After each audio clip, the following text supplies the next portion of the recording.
Part 1. The Dispensary Murder. 1. The crime scene. The murder took place in an upscale cannabis dispensary in West Hollywood, Emerald Dreams, a boutique shop catering to Hollywood elites, stocked with the finest strains and guarded by thick bulletproof glass. The victim, Leo Castellano, the owner, found dead in his office, a bullet through his skull, and a smoldering joint still balanced on the ashtray. The scene was almost too perfect, too staged. Jake Lawson arrived at the scene, flashing his credentials to the uniformed officers standing outside. The place smelled of citrusy terpenes and burnt resin, the scent hanging heavy in the air. Inside, the shelves were untouched, no sign of a robbery. This wasn't about money. This was personal. Detective Harper, his old partner, was already there, flipping through the security footage. No forced entry, she muttered. Whoever did this, Leo knew them. Lawson scanned the room. A single desk lamp flickered, casting eerie shadows on the walls. A stack of receipts lay on the desk, and among them, a torn business card. One Lawson recognized immediately. It belonged to Vincent Moretti, a name that made his stomach turn. Moretti was a kingpin, running the underground cannabis market long before legalization. If Leo had ties to him, things were about to get messy. Then came the note, a single sheet of paper placed neatly on the desk, typed in bold letters. Some people should know when to quit. This wasn't just a murder, it was a message. 2. The past comes back.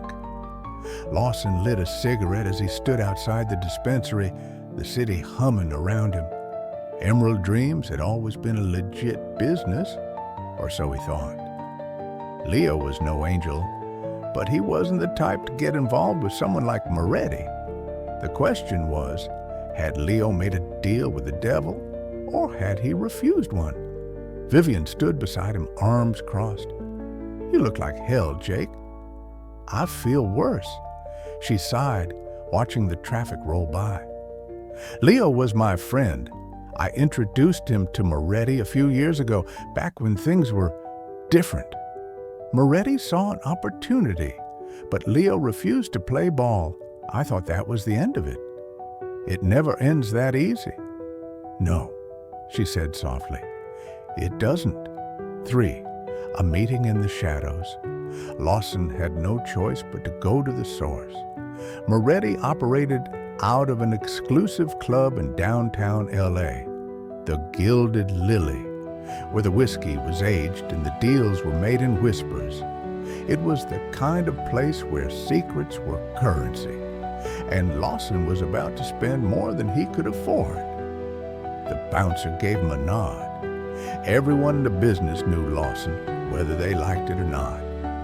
Inside, the air was thick with cigar smoke, jazz music drifting through the dimly lit space.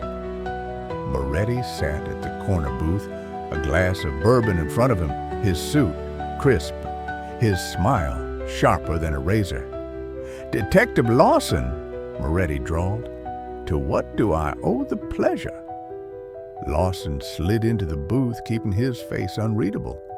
Leo Castellano, he's dead.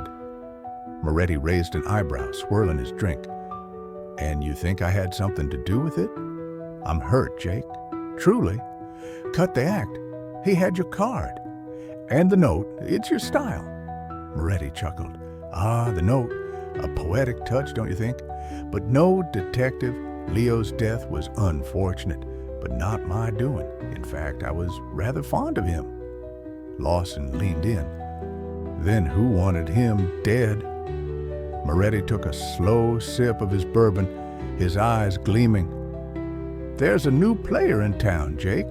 Someone who doesn't play by the old rules. If I were you, I'd be careful. Lawson exhaled. The game had changed, and the stakes were higher than ever. Introduction, City of Smoke. Los Angeles was a city of illusions.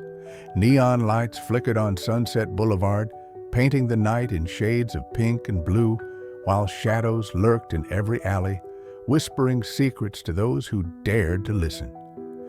Detective Jake Lawson knew those shadows well. He had spent years navigating the underbelly of the city, chasing ghosts that never seemed to vanish. It started like any other night. Lawson nursing a whiskey at Murphy's Dive, a hole-in-the-wall bar where the jukebox never worked and the beer was always warm. But this night would be different. This was the night the past came knocking. A woman walked in, her silhouette framed against the buzzing neon. Her name was Vivian Chase. She wasn't just another client. She was the one that got away. Years ago, they had shared something real. But in L.A., nothing stayed real for long. Vivian slid into the booth across from Lawson, her green eyes sharp as ever. "I need your help, Jake," she said. "It's about a murder."